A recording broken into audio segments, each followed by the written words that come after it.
So ఎలా చూసుకున్నా ఈ కాలేజ్ నాది. దీన్ని హ్యాండ్ ఓవర్ చేసుకోవడం మాత్రం పక్కా. చూడు,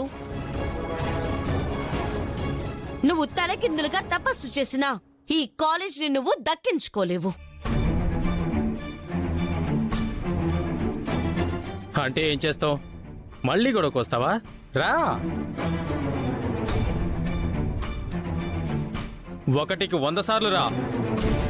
కానీ పూర్తి డాక్యుమెంట్స్ నీ దగ్గర లేకుండా ఈ కాలేజ్ అయితే మీకు చెందదు.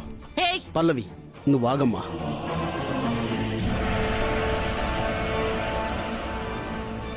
మేడం, మనం కోర్టుకు వెళ్ళినా డాక్యుమెంట్స్ పూర్తిగా లేకపోతే కేసు ఫైల్ చేయొచ్చు. కానీ సివిల్ కేసులు ఎప్పటికి తేలుతాయో ఎవరికి తెలుసు చెప్పండి? అంతవరకు కాలేజీ మూసేయమని ఆర్డర్ వేస్తే మొత్తం స్టూడెంట్స్ భవిష్యత్ అంతా నాశనం అవుతుంది.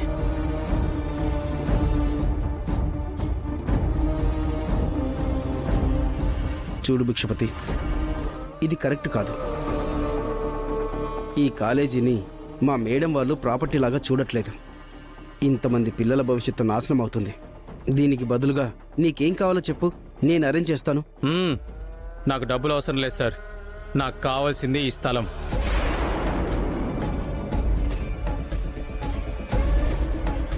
ఆల్రెడీ వేరే పార్టీ దగ్గర అడ్వాన్స్ తీసుకున్నాను. నేనెవరితో చెప్పుకోవాలి?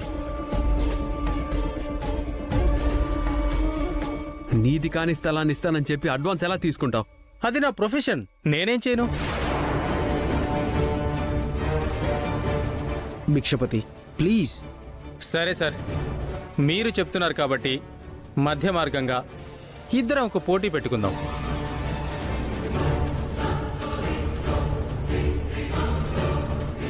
అంటే కాలేజ్ తరఫున మీరు, నా తరఫున నా మనుషులన్నమాట.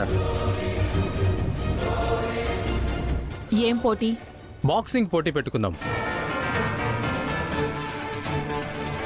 పోటీలో నీ తరఫున మనుషులు గెలిస్తే కాలేజీ నీకు వదిలేసి వెళ్ళిపోతా.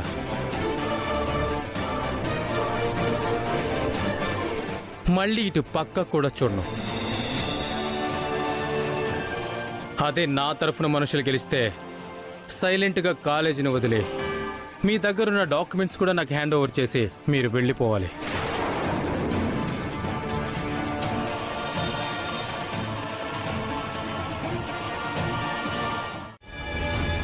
మూర్ఖంతో పోయేవాళ్ళు కొంతమంది ఉంటారు.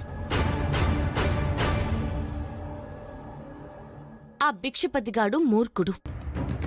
వాడి తరపున మనుషుల్ని దించుతాడు అంటే ఎలాంటి మూర్ఖుల్ని దింపుతాడా అని ఆలోచిస్తున్నాను. ఆ విషయంలో నువ్వేమీ భయపడాల్సిన అవసరం లేదు. అంతా నా కొడుకు చూసుకుంటాడు. అవును, ఫ్రెండ్ చెప్తుందంటే నీకు చేత కాదు, నువ్వు ఓడిపోతావన్న భయంతో కాదు, జాగ్రత్తగా ఉండాలని. వాడి తరపున మనుషుల్ని ఎలా దింపుతాడో ఒకసారి ఆలోచించమని. చూడు చరణ్, ఇది కేవలం బలంతో ఆడే ఆట కాదు, తెలివితో కూడా ఆడాలి. అందుకే ఈ కాంపిటీషన్లో నీకు తోడుగా నేను కూడా ఉంటాను చరణ్. ఏంటి, నువ్వు చరణ్ కి సపోర్ట్ గా ఉంటావా? ఏదో వాళ్ళ ఇంటికి వెళ్లి 4 మనుషుల్ని కొట్టేసినంత మాత్రాన నువ్వేమైనా పెద్ద ఇదనుకుంటున్నావా?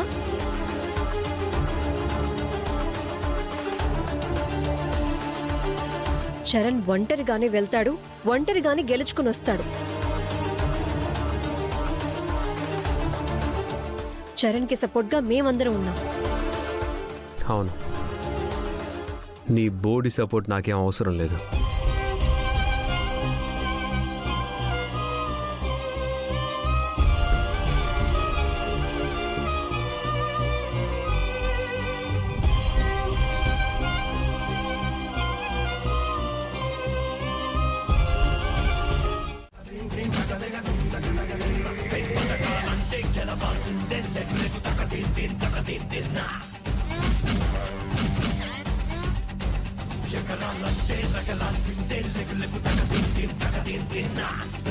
ఆంటీ, బావగారు అప్పుడే ప్రాక్టీస్ మొదలు పెట్టేశారు.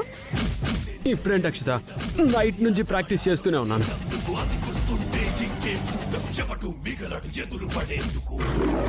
మరేమనుకున్నావు? వాడు నా కొడుకు. ఏదైనా అనుకున్నాడంటే సాధించే వరకు విడిచిపెట్టడు.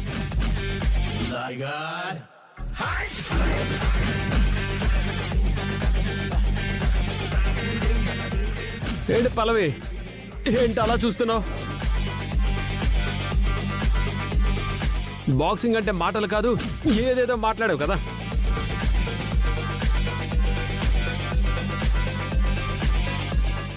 ఇప్పుడు చూడు, ఒక్కొక్క పంచ్ కొడుతుంటే బ్యాగ్ ఎలా ఊగుతుందో. నువ్వు సూపర్ నాన్నా. దానికేం తెలుసు నీ టాలెంట్ గురించి?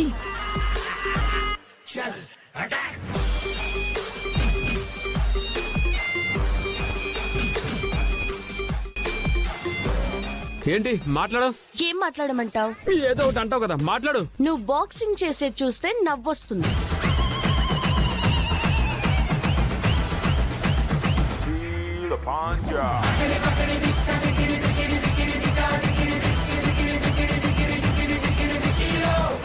ఏంటి నవ్వు వస్తుందా? రాదా మరి? ఏదో పిల్లలు ఆడినట్టు ఆ బ్యాగ్ ని కొడుతున్నావు. హే, పిల్లలు ఆడినట్టేంటే పంచి కొడుతుంటే బ్యాగ్ అంత దూరం వెళ్ళొస్తుంది.